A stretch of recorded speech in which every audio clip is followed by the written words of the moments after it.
আল্লাহ আপনার সুপারিশ মঞ্জুর করবে, তাড়াতাড়ি করে আপনি আমাদের জন্য সুপারিশ করেন। আল্লাহ যেন বিচার কার্য শুরু করে দেয়। জান্নাত পেলে জান্নাতে যাব, জাহান্নাম পেলে জাহান্নামে যাব। তবুও হাসরের ময়দানে কষ্ট আর সহ্য করা সম্ভব না। বাবা আদম ডাক দিয়া বলবে, রে সন্তান, আমার দ্বারা কিছুই সম্ভব নয়, আমি তোমাদের কোনো উপকার করতে পারবো না। যাও যাও, তোমরা দূর হয়ে যাও।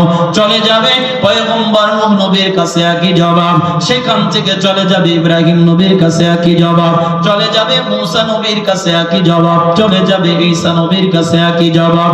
সর্বশেষ সমস্ত মানুষগুলা দৌড় মেরে চলে যাবে আপনার আমার কলিজার টুকরা নবী জনাবে মুহাম্মদুর রাসূলুল্লাহ সাল্লাল্লাহু আলাইহি ওয়াসাল্লামের কাছে।